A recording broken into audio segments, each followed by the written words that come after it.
Frédéric, bonjour. Alors, quoi de neuf dans la Il presse y ce a matin? deux événements principaux. D'abord, l'hommage à Arnaud Beltrame et cette photo que vous allez voir en couverture de plusieurs journaux, ici le Parisien, aujourd'hui en France, La Croix ou le Figaro, photo du cercueil du colonel de gendarmerie, hier dans la cour des Invalides. Et puis l'autre événement, c'est la marche hier également en hommage à Mireille Knoll, cette octogénaire assassinée à Paris parce qu'elle était juive. Ces deux actualités tragiques se rejoignent parce qu'il s'agit dans les deux cas de violences à caractère communautaire et religieux, un terroriste islamiste dans le premier cas, des assassins antisémites dans le second. Les journaux se penchent donc sur ces questions. Vous voyez ici une chercheuse allemande interviewée à Berlin par le Figaro, ici en haut, qui déclare qu'il y a une augmentation générale des cas de racisme et d'antisémitisme dans la société, y compris dans les écoles. Et en couverture, l'Humanité parle d'une évolution inquiétante, vous l'avez vu, des actes antisémites.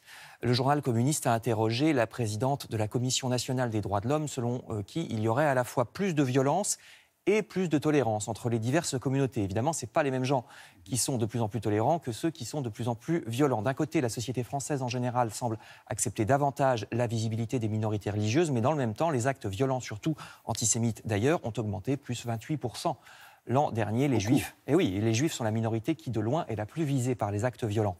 Un antisémitisme entretenu, expliquent les journaux, à la fois par l'extrême droite d'un côté et par les jeunes d'origine maghrébine peu insérés dans la société. Alors, pour lutter contre ces violences sur base religieuse ou communautaire, chacun lance des pistes. Libération pense que l'islam de France devrait enfin s'organiser pour être plus structuré, comme le sont le christianisme ou le judaïsme, avec des représentants respectables qui seraient écoutés par leur communauté, ce qui n'est pas toujours le cas dans l'islam. Rappelle le journal, l'islam est la plus récente de ces religions et la moins encadrée par son clergé, souligne Libé, ce qui laisse la porte ouverte à toutes les dérives de certains fidèles qui ne sont pas encadrés par ce qu'on appelle les pasteurs et leurs brebis dans la religion chrétienne. Le Figaro, de son côté, publie 2 articles sur la question des banlieues dans la cité Ozanam à Carcassonne, quartier d'origine du terroriste Radouane Lagdim. Les journalistes qui sont allés là-bas se sont fait agresser par des jeunes qui affirment carrément leur soutien aux tueurs, je cite. Et pourtant, ce n'est même pas une cité pourrie, l'ensemble est plutôt propre, je cite encore l'article, et malgré ça, c'est un quartier où les menaces, les insultes, les incendies criminels sont fréquents, où les gamins de 10 ans font des bras d'honneur aux voitures de police, police qui ne prend même plus la peine de s'arrêter en pareil cas. Une petite délinquance dont faisait partie, comme par hasard, le terroriste, et devant laquelle nous semblons avoir capitulé. La crise des banlieues n'est pas économique, elle est culturelle, proclame le Figaro. Des dizaines de milliards d'euros ont été engloutis dans la politique de la ville, écrit le journal, mais la question des moyens n'est pas tout. Le problème, ce sont ces ghettos urbains ethniquement homogènes, je cite le Figaro, où le sentiment d'exclusion s'est transformé en une détestation de la France. Je cite encore cet article.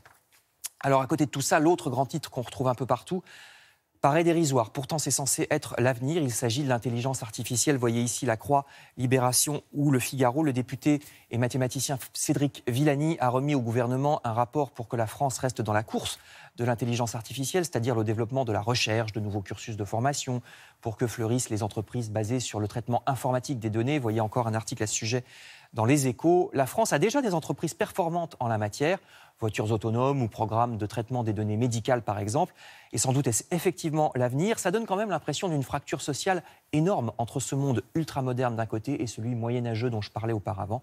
La fracture sociale, je vous rappelle que c'était le slogan de Jacques Chirac il y a 23 ans. Déjà. Merci Frédéric.